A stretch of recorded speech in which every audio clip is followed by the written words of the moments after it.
percibimos el mundo, cómo percibimos nuestras pasiones y cómo también desperdiciamos muchísimo del potencial de los seres humanos, porque a veces elegimos o prematuramente o elegimos mal. Bueno, me voy a sentar un poquito porque hoy vengo un poquito enferma, pero después me pararé de nuevo.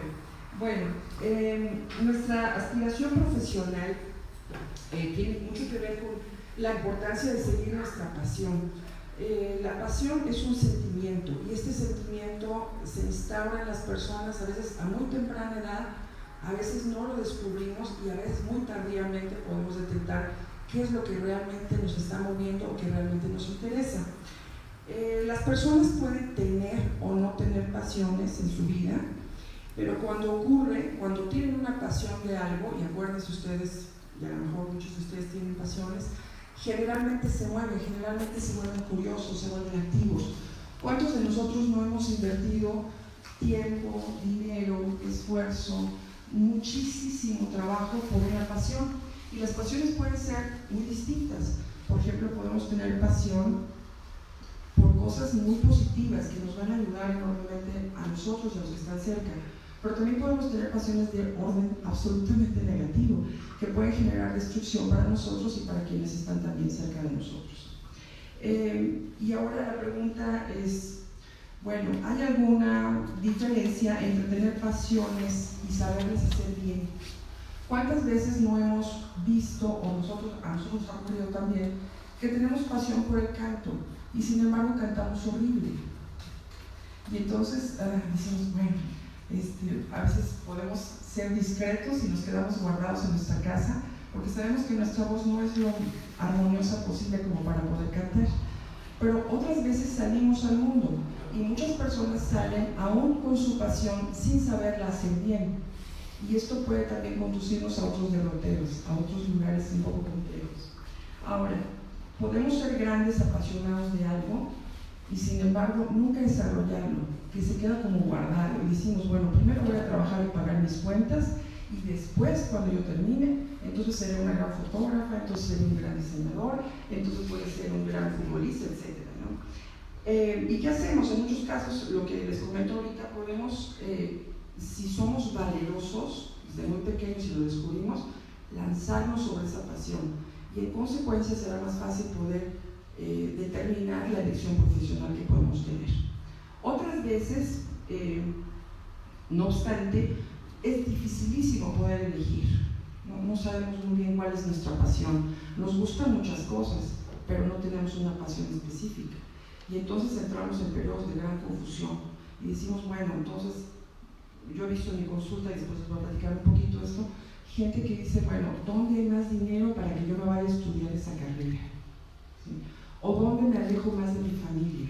Que no esté cerca de mis papás. Me voy a huir de San Cristóbal, ¿no? Para no estar pegaditos con ellos, ¿no? Entonces, todas las personas podrían, digamos, desarrollar a una temprana edad una pasión. Por ejemplo, mucha gente desarrolla desde muy pequeña pasión por la política, pasión por la música, pasión por las flores, por viajar, etc. Sin embargo, pasamos mucho por alto esa pasión y tomamos decisiones un poco raras cuando decidimos la profesión que vamos a tener. Ahora,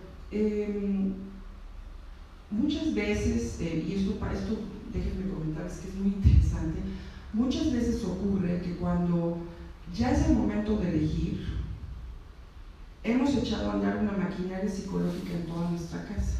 Entonces el papá o la mamá o los tíos o los hermanos sugieren ciertas cosas, pero todo con una visión hacia más adelante. Y quizá no estamos del todo preparados para poder resolver en ese momento, y sin embargo tenemos que decidir. Los que tienen la gran fortuna de ir a las universidades y a las escuelas decidirán en función de eso. Quienes no, decidirán en función de algo práctico, algo que pague sus cuentas y algo que los sitúe, digamos, en la vida laboral o en la vida financiera. Ahora, ¿qué pasa si no transitamos por la pasión desde muy jóvenes? Como me ha tocado ver desafortunadamente mucho en los últimos tiempos. Bueno, pues entramos al territorio de la desidia, empezamos a dejar las cosas como pasar por alto. También entramos a un territorio de la apatía y, por supuesto, entramos a la rutina. Entonces, ¿cuánta gente joven está en esa desidia, en ese abandono, en ese desinterés? Pues no me importa nada, o sea, te llama la atención algo, no me llama la atención nada. y en consecuencia su vida no solamente deciden a nivel laboral algo, sino que empiezan como que a hacerse como apáticos al medio y apáticos a la circunstancia. Y bueno, ya sabemos que hay muchísimos estudios con referencia a eso, de cómo la apatía puede ser terriblemente peligrosa para un ser humano. Ahora, ¿qué pasa? Y entramos en las preguntas muy complejas. ¿Qué pasa si lo que me gusta, lo que realmente me llama la atención, no es práctico? Muchas gentes dicen, bueno, no, es que vas a estudiar música y te vas a morir de hambre, por ejemplo, ¿no? O vas a estudiar alguna ciencia social y no tiene sentido. Entonces, ¿qué pasa si lo que realmente a mí me llama la atención es práctico? Otra pregunta que nos podemos hacer es, ¿qué pasa si lo que yo hago no crea dinero para pagar mis cuentas? Otra gran pregunta. ¿Qué pasa si no soy suficientemente bueno o buena en lo que realmente me apasiona? Entonces va a ser un desperdicio, voy a tirar muchísimo tiempo y no voy a lograr realmente nada. Bueno, todas estas preguntas tienen una respuesta que se basa concretamente con la experiencia de cada persona y con afrontar retos. Entonces, cada vez que decidimos una profesión, la que sea, tenemos que actuar en forma valerosa. Entonces, acuérdense ustedes cuando decidieron. A veces se decide un poco en la inconsciencia, pero generalmente salen mejor los resultados cuando somos valientes y cuando decimos sí, me voy a lanzar a hacer determinada cosa. Ahora, tenemos poco tiempo en general para decidir y generalmente lo malgastamos. O sea, acuérdense cuántas personas o amigos de ustedes han cambiado de carrera o han perdido tiempo, o mientras pienso o mientras me cae la luz divina, voy a decidir otras cosas y se me va pasando el tiempo, o voy cambiando, es decir, un movimiento errático en mis decisiones. Ahora, ¿cómo logramos que sea un poquito más sencillo este tránsito? Bueno, hay varias posibilidades. Una de ellas es la información, sin duda, pero también lo mejor que podemos hacer es intentar descubrir qué es lo mejor que sabemos hacer y hacerlo lo mejor posible. Entonces, de repente decimos, bueno, yo puedo hablar muy bien, yo puedo dibujar muy bien, yo puedo organizar o tener capacidad de síntesis, o me gusta tratar con la gente, o soy muy bueno con las manos, etc. Entonces, es importante que hagamos caso a lo que realmente sabemos hacer. ¿Cuál es nuestra mayor habilidad? Y en consecuencia, hacerla lo mejor posible. A mí me tocaba en San Cristóbal, como psicóloga clínica que soy, detectar desde hace muchos años, a través de una prueba, la prueba reina de valoración profesional, de preferencias vocacionales, cómo la gente decide elegir su profesión. Esta prueba estandarizada en toda América Latina es una prueba extraordinaria, un poquito pesada, un poquito lenta esta prueba para la ejecución de las personas que llegan a mi consulta, y en ella podemos obtener algo maravilloso, que es un perfil, es decir, las cosas que realmente le interesan hacer, en las cuales medianamente brillará y otras en las que verdaderamente no hay mucho talento ni mucho brillo. Cuando tienen este perfil, las personas que llegan a mi consulta se sorprenden muchísimo, y sobre todo también los padres se sorprenden porque no se esperaban a veces mucho lo que es el resultado. Sabemos que muchas escuelas ofrecen pruebas de carácter sencillo o de orientación mediana para que las personas tengan un poquito más fácil su decisión. Pero esta prueba en particular tiene la facultad de hacernos ver qué posibilidades hay verdaderamente extraordinarias en esa persona y cuáles posibilidades de veras no son tan interesantes para ella. Esta prueba se puede aplicar desde personas muy jovencitas, 15 años, hasta personas que tengan 75 años, por si alguno de ustedes tenía duda de cuál era su verdadera profesión. He localizado cosas interesantísimas a lo largo de muchos años. He visto gente que tenía la certeza de que iba a ser, por ejemplo, un médico veterinario, y cuando vimos la prueba resultaba que era un gran director de orquesta, un gran compositor. Hemos visto unos contrastes diametralmente opuestos en las pruebas, y después de entregar los resultados he visto gente muy feliz y gente muy contenta porque dijo, por fin, encontré la manera de que mis papás supieran esta información sin que hubiera confrontación o conflicto. Esto estamos hablando obviamente del ámbito en el que es posible valorar esto, en el que es posible localizar esta información. Pero ¿cuántas personas no encuentran esa información? ¿O cuántas personas tienen la certeza absoluta desde que son muy pequeños de lo que van a estudiar y de lo que van a hacer? Acuérdense de cómo ustedes decidieron, a lo mejor ayudados o vieron a una persona que era interesante en su trabajo y dijeron: yo quiero hacer eso cuando sea mayor, o me llame la atención lo que mi papá hace, o ya estoy en este riel de toda mi familia y ya no tengo mucha alternativa de poder decidir.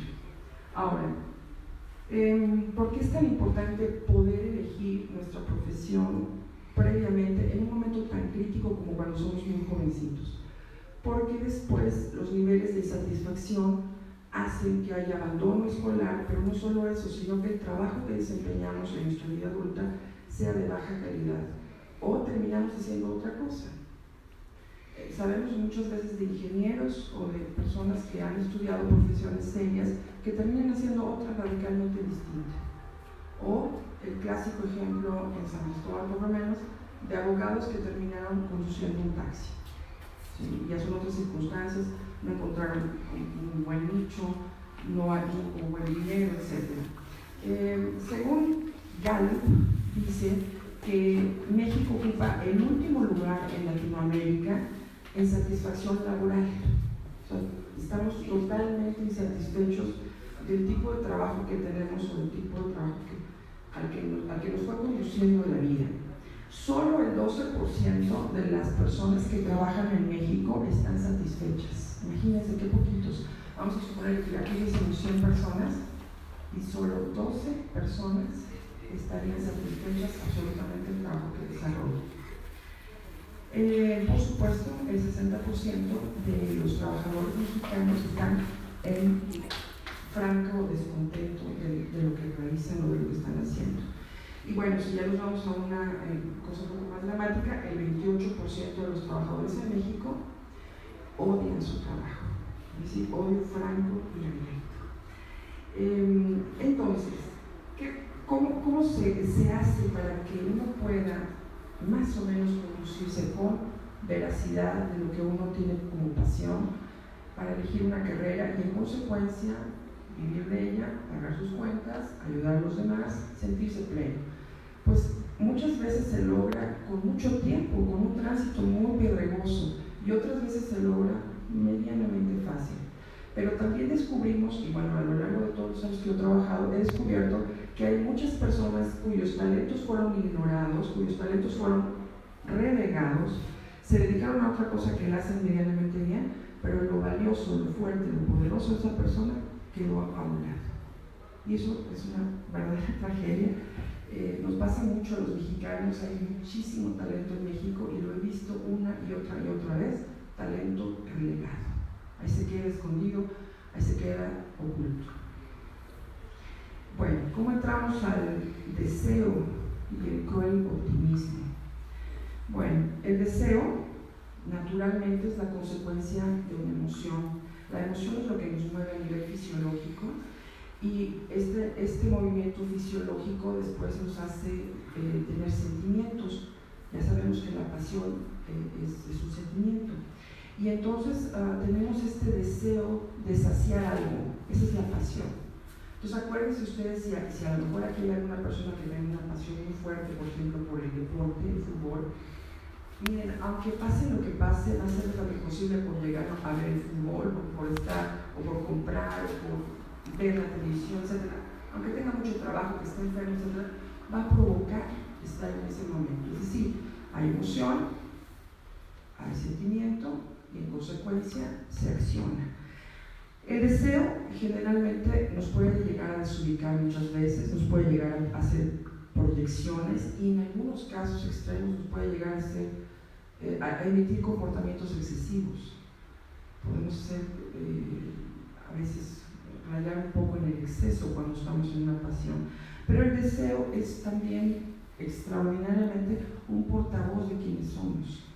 A veces nos notamos más de acuerdo al tipo de deseo que tenemos. Incluso nuestros amigos o la gente que nos quiere, si es que los tenemos, nos puede reconocer y dice: ah, sí, es apasionado de tal cosa, ah, sí, me encanta tal otra. Y eso también nos define interesantemente como personas. El deseo puede ser también generador de mucha incertidumbre. Decimos: Dios, esto me encanta, pero no sé si lo puedo hacer o no. si me lanzo o no, si estoy desperdiciando mi vida en esta circunstancia. Y también nos puede generar también en algunos casos mucha seguridad, mucha certeza. Obviamente si lo llevamos bien. El deseo tiene una voz madura, inteligente, muy clara, pero si el deseo es también equívoco en nuestras vidas, probablemente también será a veces inmaduro, a veces no bien cuajado, a veces no con mucha certeza. Entonces, partimos de eso. Si no hay esa apetencia, si no hay ese movimiento, ese interés que nos conduzca, pues difícilmente saldremos de la apatía y del aburrimiento. Hay una autora importante, una investigadora, que es Gabrielle Berlant, que en el año de 2006 habla acerca del optimismo cruel y cómo sociedades norteamericanas empiezan a formar a sus personas jovencitas en el deseo de trabajar y funcionar en función de desear más cosas, desear objetos al final de cuentas, el objeto del deseo. Pero aún no habiendo logrado ese objeto del deseo, que puede ser dinero, éxito, un carrazo maravilloso, una gran casa, mucho prestigio, etc., el cerebro, eso lo saben los psicólogos, el cerebro empieza a visualizarlo como algo real y posible, o como algo irreal e imposible, y en consecuencia comienza el sufrimiento.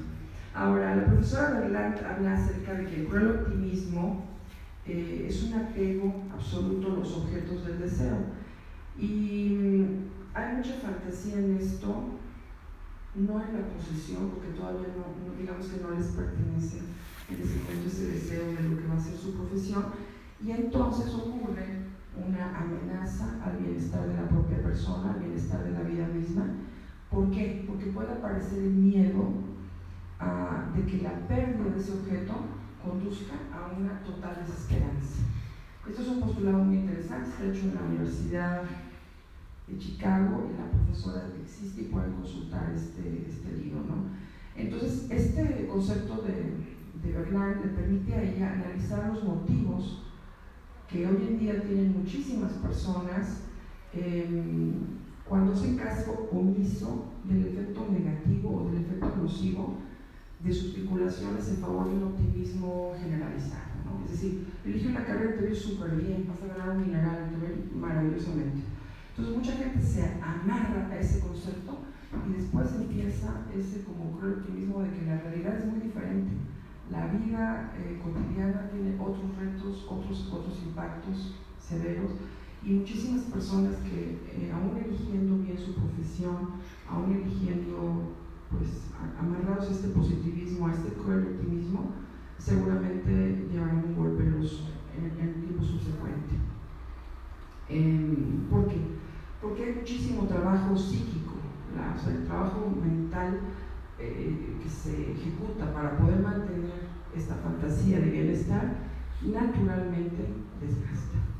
Entonces, si preguntamos un poco con gente que está terminando las universidades o terminando su trabajo o eligiendo una profesión, veremos que hay mucho también de ese cruel optimismo, de esa fantasía que puede ser o que puede llegar a ser desgastante. Entonces, ¿cómo podemos como cortarle un poco el camino a este cruel optimismo? Bueno, nos tenemos que dar cuenta primero que muchas veces el problema somos nosotros mismos, como a veces tenemos la capacidad de avanzar o de frenar nosotros solitos, como a veces el medio puede fomentar nuestro avance o no, pero mucho de la responsabilidad de una buena elección a nivel laboral tiene que ver con nosotros directamente. Otra cosa importante es que hay que invertir en nuestro desarrollo y comprometernos. He visto recientemente muchos estudiantes que no se comprometen con nada. No hay compromiso, es decir, ¿yo por qué voy a trabajar tanto? ¿Yo por qué voy a leer tanto? ¿Sí? O sea, no me deje tanto trabajo en la escuela. Es decir, hay como una protesta de muchos estudiantes de no querer hacer cosas, es decir, el compromiso lo está pasando por alto. También mucha gente pierde su capacidad de enfoque, no se enfocan con precisión en ciertas cosas.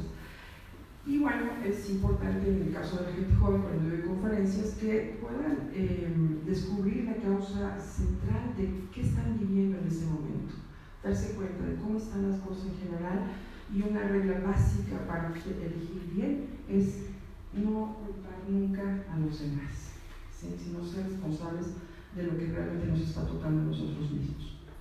Bueno, ¿cómo está en este momento el mercado general en México? Bueno, estaba consultando hace unos días del Instituto Mexicano para la Competitividad, que es INCO, lo pueden consultar por internet. Dice que con respecto a las profesiones en México, 10 de los puestos más difíciles de cubrir a nivel profesional en México, 7 los tienen las profesiones de educación técnica. Esto es una cosa muy interesante de saber. Tenemos que estudiar un poquito para poder elegir también en función de lo que queramos lograr más adelante. Las carreras técnicas entonces en México son las mejor pagadas. Por ejemplo, las ingenierías civiles, todas las áreas de servicios de transporte, empezamos también por transporte aéreo, que es súper bien pagado, todas las áreas de construcción, que ganan un promedio altísimo con respecto a otras profesiones, como por ejemplo filosofía, ética, diseño, etc., ¿no? Y bueno, nuestra población de estudiantes en México en la actualidad es altísima, son casi 4.1 millones de estudiantes universitarios en este momento. Entonces, INCO clasifica las profesiones, digamos, clasificadas como inversiones muy buenas, de muy buen nivel, es decir, que lo que ustedes van a invertir estudiando y sus papás van a invertir pagando o con becas, etc. Las 3 profesiones más importantes catalogadas como inversiones buenas son química, a ver si agarro un químico por acá, bueno, química, física y toda el área de estadística. Eso les pagan muchísimo dinero, es decir, como inversión inmediatamente se recupera la inversión. En el caso de carreras que son absolutamente inseguras como inversión, esto es de enero de este año, esto es una revisión reciente. Bueno, vamos a ver si me hay aquí estas profesiones. Bueno, son filosofía y ética. ¿Hay filósofos aquí, no? Lenguas extranjeras y el área de diseño. O sea, esto tarda muchísimo en recuperarse. Hay una carrera en la Ciudad de México que es diseño textil, que son las carreras más caras, está en la Universidad Iberoamericana. El tiempo de recuperación, el estudio es muy complejo, muy bello, no sé si alguno de ustedes tenga algún conocido que haya estudiado esto, es muy bello este tipo de estudio, pero el nivel de recuperación es muy tardado de la inversión que se ha hecho sobre este estudio. Entonces, una carrera que digamos que no asegura calidad y pertenencia a nuestro mercado laboral en México, naturalmente destruye la inversión del país y de las familias mexicanas. Eso es muy importante tenerlo en mente. A veces la gente dice, bueno, no importa, ya eligió una, que agarre otra carrera, que haga otra cosa. Esto no tiene ni idea cómo mina la estructura laboral en México. O sea, la acaba. Y otra vez vuelvo al punto inicial de cuando comencé la plática con ustedes. ¿Cuánto talento desperdiciado no conocemos todos? ¿Cuánto talento propio no hemos dejado de lado en función, sabrá Dios de qué cosa? Y con esto les cuento una pequeñísima anécdota de un querido amigo en mi universidad. Este amigo era estudiante de mecánica, y en mi universidad, en la Universidad de las Américas, nunca tenemos grupos, siempre tenemos clases, pero no grupos. Es decir, si yo quiero tomar una clase, me la dan ese semestre 4 o 5 veces, diferentes profesores, y yo puedo elegir de acuerdo a mi horario qué profesor y qué materia. Entonces, eso nos permite nunca tener grupos, nunca tener cotos de poder, pero sí nos permite la versatilidad de compartir con estudiantes de diferentes carreras si tienen materias que deben tomar en ese momento. Es un estilo de universidad. Entonces, él nos contaba una anécdota muy interesante. Él estuvo en Estados Unidos durante todo el bachillerato. Y entonces, en un día, en esos días que no tenía mucho que hacer, dibujó un pez. Hizo un pececito, en acuarela lo dibujó y lo fue a pegar en un periódico mural de la escuela. y lo dejó pegar y ya se olvidó de que se hizo. Como a la semana lo mandaron a llamar de la dirección y dijeron, bueno, a ver, Fernando Castellanos, que venga por favor a la dirección. Yo creo pues que habré hecho mis papeles, gran ingenio. Todo espantado se fue a la dirección. Y en la dirección estaba el director de la escuela, con 4 personas más sentadas como en una sala de juntas. Y entonces el director dijo, bueno, te presento a fulano, fulano, fulano de tal. Entonces estaba francamente aterrorizado. Entonces dijo, bueno, pues sabrás qué hice. O sea, algo terrible de haber hecho. Y entonces el profesor, el director, le dijo a él, vimos el pez que dibujaste, investigamos quién lo había hecho y sentimos que eras tú. Y aquí están los 5 más importantes representantes de escuelas de arte en esta ciudad, que vienen a proponerte su plan de estudio, su plan de trabajos, a ti que eres un artista, para que tú te vayas a sus universidades. Pues he de decirles que mi amigo se quedó helado, y entonces él dijo, pero yo no soy dibujante, yo soy un fotógrafo, y yo quiero estudiar fotografía. Y entonces dijeron, claro que sí, y sacaron todos los demás sus paquetes de documentos y tomaron la decisión. Y él, bueno, ha trabajado en National Geographic y en muchos lugares muy hermosos tomando fotografías. Esta historia sería imposible en México, imposible, ¿sí? ¿Cuánto talento extraordinario se ha perdido en México? En Chiapas, en todos lados. Analícenlo, acuérdense de cuando estábamos, bueno, aquí está mi amiga Norma, que hoy es su cumpleaños, por cierto. Norma querida, bueno, somos amigas desde muy niñas. Y Norma, ¿te acuerdas? El talento maravilloso de los grupos de secundaria, de todo, extraordinarios grupos, ¿no? Muchos utilizaron ese talento, otros lo dejaron de lado, pero lo volvieron a retomar. Pero hay muchas historias muy dramáticas y tristes de cuando la gente elige mal. Y sobre todo este cruel optimismo raro que está ahorita cambiando en todo, de sí, tú eliges lo que sea y lo vas a poder lograr. No es cierto, o sea, no es cierto. Hay que tener cuidado y hay que ser cauteloso cuando uno elige ese tipo de cosas. A nivel de mi práctica profesional, realmente he encontrado unas historias fabulosas. Miren, una vez llegó una familia de sastres muy importante aquí en San Cristóbal, insistiendo que su hija tenía que ser sastre. Y pues obviamente yo cuando hago las pruebas nunca pregunto qué quieren estudiar, mucho menos, ¿no? Sino simplemente hacemos la prueba que es muy lenta, muy tardada. Y entonces descubrimos que esta niña era un arquitecto de primera línea, extraordinaria, claro. Un sastre tiene la ejecución maravillosa de números, proporciones, pero lo mismo un arquitecto, solo que en ámbitos distintos. En la actualidad ella es una arquitecta notabilísima, no vive en México, no pudo regresar a México, porque las ofertas laborales en ese sentido también eran mucho mejor en el extranjero. Entonces, esas cosas sí pasan. Bueno, les comparto nada más una pequeña listita que tomé, es las 10 mejores profesiones con más salarios en México. Esta investigación fue hecha este año también. Entonces, de nuevo, volvemos a encontrar, el mayor salario en México es química. Todos los químicos tienen un salario altísimo.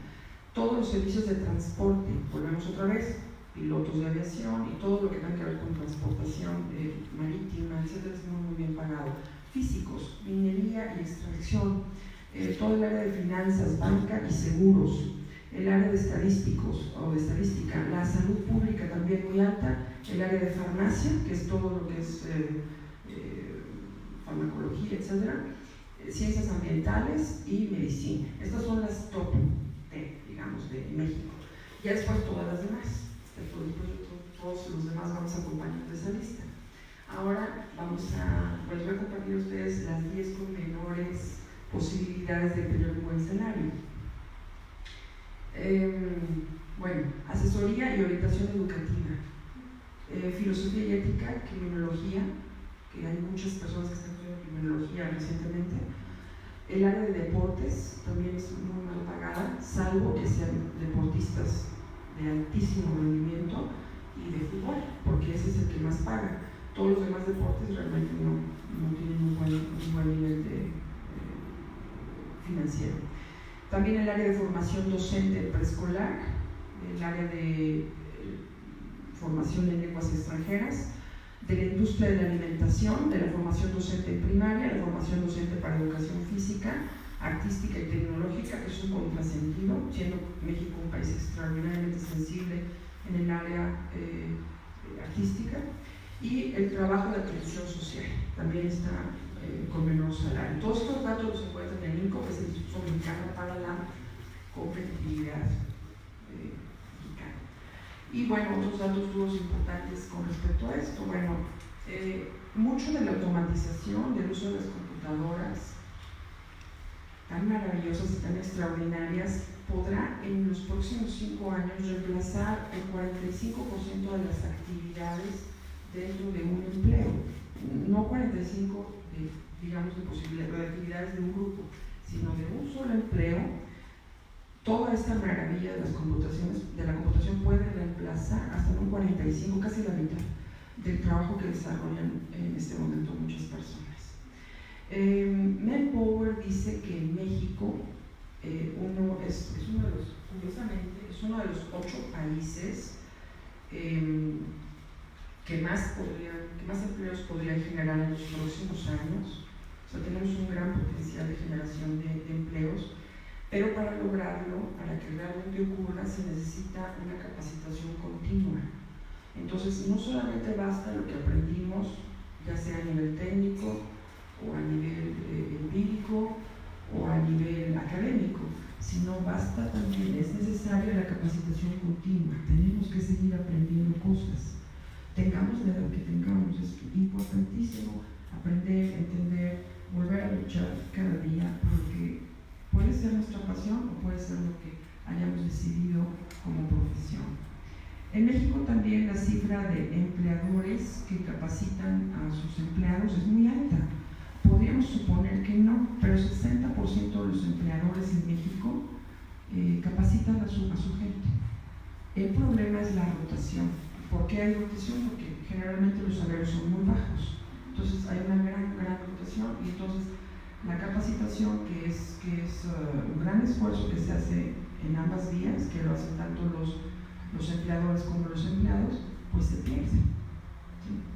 Hay muchos ejemplos aquí en San Cristóbal de eso, ¿no?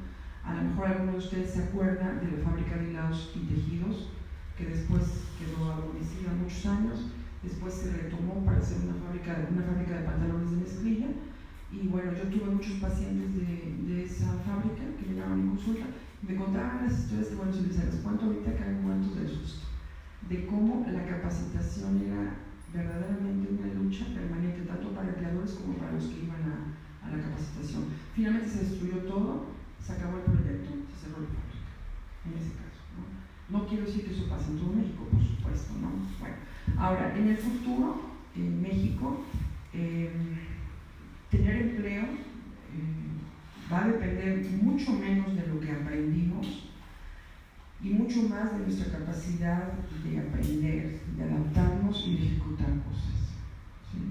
Entonces, por ejemplo, en las valoraciones psicológicas podemos detectar ciertos talentos importantes, pero hay otros que mezclados, por eso el perfil es valioso, mezclados hacen que la persona verdaderamente esté en el puesto correcto y feliz, que eso es muy importante, y dando lo mejor de lo que ha aprendido y lo mejor de sus habilidades.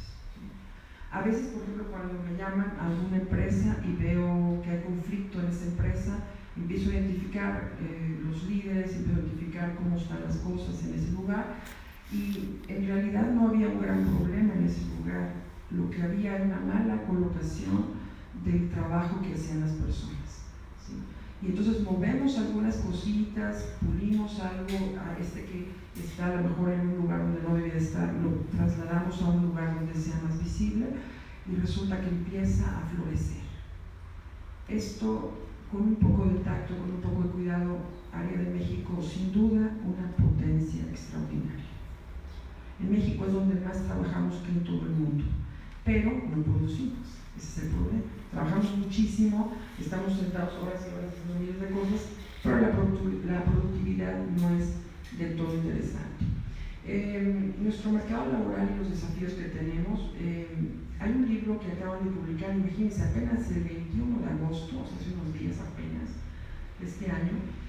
Es un libro que publicó el presidente del BID, que es Santiago Levy, Y en este libro maravilloso habla acerca de la combinación de las políticas laborales que son impositivas en México y que frenan el crecimiento. Esto no es mi área de conocimiento, no es mi área de expertise, pero sí un poquito.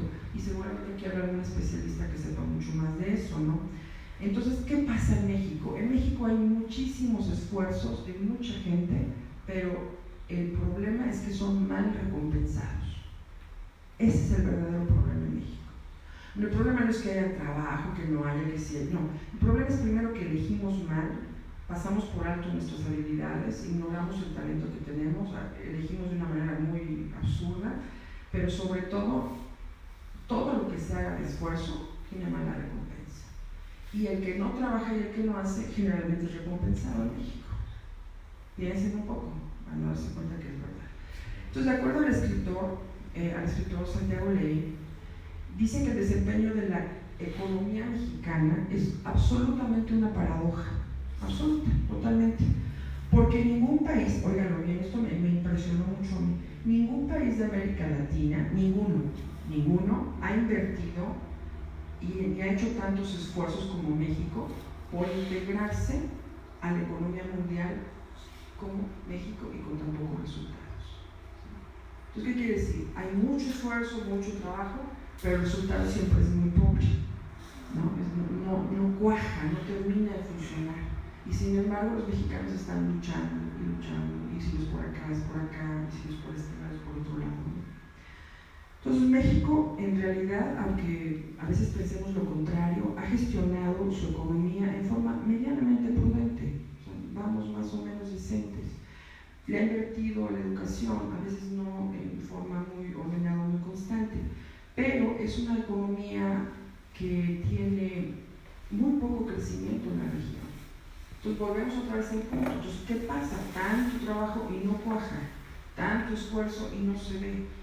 ¿Por qué? Porque estamos disgregados, no hay cohesión entre nosotros. No somos generosos los mexicanos con los otros.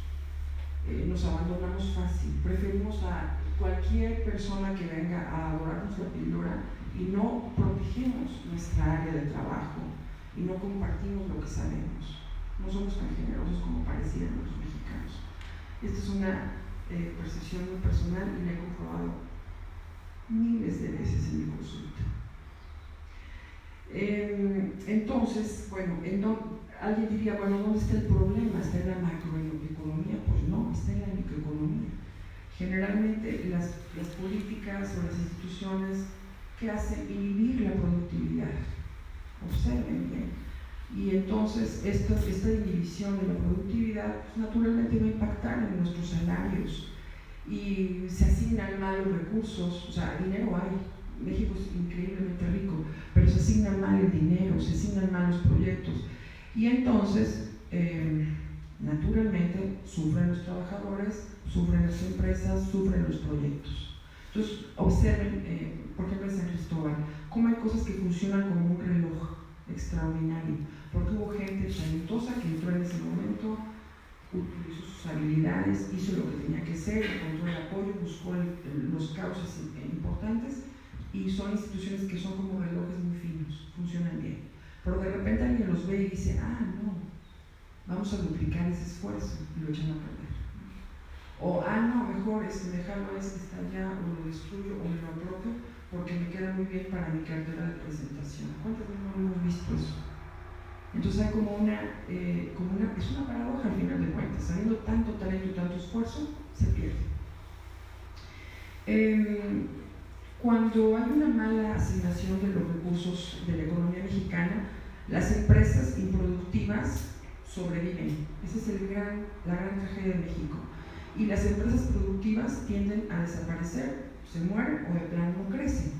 Entonces, ese es el gran problema. El problema no es que también se roben el dinero, esas historias terroríficas que vemos todos los días, sino más bien que se asignan mal los recursos.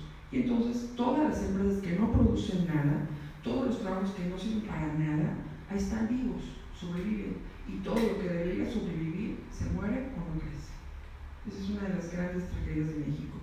Entonces, los trabajadores generalmente en México no se emplean de acuerdo a sus habilidades. Por ejemplo, lo que les comentaba hace un momento, el ejemplo clásico, ¿no? El ingeniero o el abogado que es taxista. ¿Sí? Eso no quiere decir que no haya extraordinarios taxistas, que tengan una gran orientación. No sé si alguno de ustedes se subió alguna vez a un taxi y le dicen llévame a tal lugar y el taxista le dice pues ¿por dónde me voy? Y uno le dice pues más o menos por acá y resulta que no sabe nada, ni manejar siquiera, ¿no? Y se corren riesgo de morirse en ese taxi. Bueno, hay muchos trabajadores en México y mucha gente que elige su profesión también, que transitan como de un empleo a otro. Ah, no me gustó aquí, entonces me quedo una temporada aquí, me voy al otro. Pero el problema de eso es que se van, primero, sin aprender ninguna habilidad, o las aprendieron y se desperdició.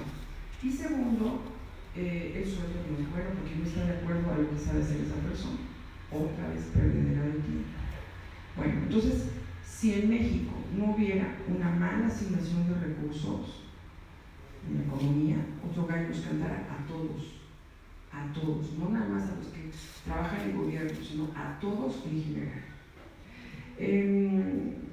Por ejemplo, el mismo trabajador con las mismas habilidades, con la misma educación, que trabaja la misma cantidad de horas y que invierte la misma cantidad de dinero para llegar a su trabajo, etcétera, teniendo acceso a la misma tecnología, es decir, lo mismo en orden, pero con una mejor asignación de dinero, tendría una mayor producción en México y crecería más rápidamente. Esto está estudiadísimo. ¿Sí? Entonces nada más es cuestión de esta gran maquinaria, aceitarla con cuidado, pero no estamos esperando la gran aceitación, digamos, de esa maquinaria, sino nosotros tenemos que empezar poco a poco y de una manera seria y comprometida, sin duda. Bueno, déjenme ver cómo van mis hojitas aquí. Bueno, hay muchos desafíos en la actualidad en México. Uno de los grandes desafíos en México es para qué servimos y cómo trabajamos. Y me remito a otro ejemplo de Japón. Japón es una isla muy pequeña, cuya gente es increíblemente ordenada, es un sistema de vida que tienen ellos así, pero lo relevante de Japón es que han sobrevivido, haber perdido la Segunda Guerra Mundial, ellos la perdieron, y la perdieron de una manera terrorífica. O sea, no, todas las guerras son terribles, ¿no? Pero esta pérdida fue de verdad que no la habíamos visto en la humanidad. Y sin embargo, ¿cómo está en este momento de Japón? O sea, si ustedes han visto, pues el nivel de potencial y el nivel de estructuración que tienen es extraordinario, ¿no? Y a nivel laboral. Entonces yo preguntaba hace un poco de tiempo a un amigo mío, que es japonés, y entonces me decía una cosa muy bonita, esto yo no lo sabía, a lo mejor ustedes sí lo saben, pero yo no lo sabía. Sucede que como Japón es tan pequeñito, ya saben que tiene que robar el espacio del mar.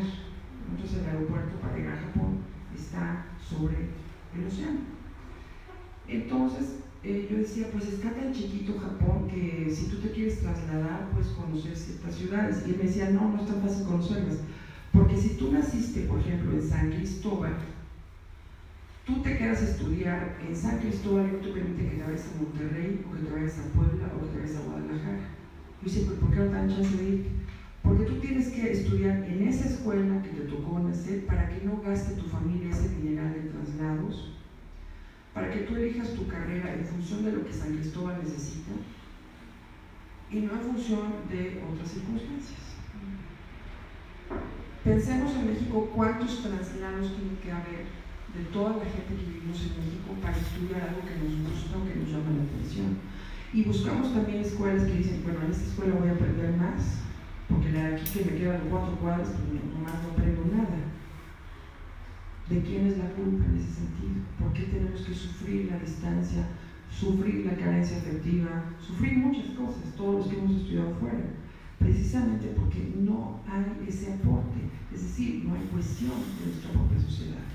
Y en consecuencia hay mucho sufrimiento y mucha gente termina o abandonando o haciendo otra cosa que ya les hablaba qué cosa le correspondía, y hay una desgregación. Entonces, a lo mejor aquí necesitamos grandes, gente que estudie hotelería, o gente que tenga grandes conocimientos sobre historia, o sobre geografía, o no sé, pero no existen como tal. Y los que existen y que se fueron a estudiar fuera, se van quedando fuera. Otra vez la famosa fuga de cerebros. Quienes hemos nacido en San Cristóbal y regresamos a San Cristóbal, ¿saben qué nos dice nuestra familia? ¡Ay, ¿para qué regresaste? Sí. No sé si todos son aquí San Cristóbal, creo que, ¿no? 2, 3, 4 y 5, 6 de San Cristóbal, imagínense. O sea, nos deben dar un aplauso, regresamos. Todo el mundo dice eso, ¿para qué regresaste, Margarita? Te hubieras quedado allá no sé dónde, no hubieras vuelto a San Cristóbal. Y quienes vienen que esta ciudad, desde que yo soy niña, es una ciudad académica, no es una ciudad académica desde el 94, no vayan a pensar. San Cristóbal es académico desde hace muchísimos años. ¿Por qué? Porque el clima lo permite, porque hay una estructura académica antiquísima en esta ciudad. Y entonces todos los que hemos regresado, regresamos siempre con el ¡ay Dios! Bueno, a ver cómo sale esto, ¿no? Porque es una ciudad que tiene muchas dificultades en muchos órdenes, incluso comparativamente con otras ciudades del resto de Chiapas incluso. Entonces, siempre tenemos un reto. Entonces, ¿qué hacer? Bueno, si tenemos la fortuna, ayudar en lo que sabemos hacer, acrecentar esa cohesión social. No nos corresponde a nosotros reformar las políticas ni a las instituciones, ni mucho menos que promuevan la mala asignación para cambiarse a una buena asignación. No tenemos que destruir las instituciones, solamente tenemos que procurar que los recursos lleguen de forma adecuada a quien lo requiere y de la forma que se requiere. Ahora, desde mi profesión, ¿qué hago yo? Bueno, desde mi profesión, que bueno, soy psicóloga, pero toda mi vida he pintado, toda mi vida he estado relacionada con el arte.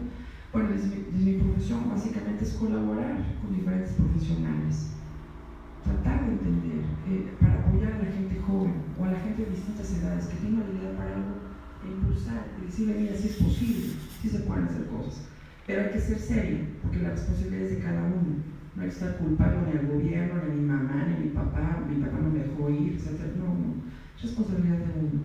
Y también lo que uno estudia y lo que uno aprende es responsabilidad de uno. Estas cosas se hacen poco a poquito, se hacen día a día, no se hacen así de golpe o porque llegó un gran apoyo financiero, mucho menos. La cohesión social solamente puede ayudar a un cambio, incluso también un cambio de valores, que revaloricemos. El sur siempre revaloriza las cosas de una manera distinta. A lo mejor estoy cayendo en un lugar común, pero así es, ¿no? Que volvamos otra vez al valor del trabajo honrado, al conseguir nuestras cosas con trabajo. Es muy importante, porque entonces nos saben mejor y las apreciamos, y el trabajo evidentemente enaltece a cualquier persona. También es una responsabilidad compartida de todo esto que les comento, compartida de los estudiantes, de los papás de los estudiantes, de los profesores de las escuelas, sin duda, porque estamos en este momento viendo una crisis que sí se puede atacar desde varios puntos. Se puede atacar naturalmente desde las políticas públicas, desde la innovación pedagógica, sin duda, desde la investigación, desde el trabajo personal, desde muchas áreas se puede atacar, pero no se va a lograr en 2 o 3 años. Esto hay que ser consciente, ¿no? Por eso no nos podemos atar a esta cruel, este cruel optimismo, ¿no? De que sí se va a arreglar todo y va a ser todo maravilloso. No en 2 o 3 años, por lo menos en 10 años, por lo menos. Solamente en 10 años si se toman acciones, y si no, nos seguiremos engañando y seguiremos luchando y buscando ese objeto del deseo, y ese objeto del deseo y esa lucha seguirá operando su crueldad sobre todos nosotros. Pues muchas gracias.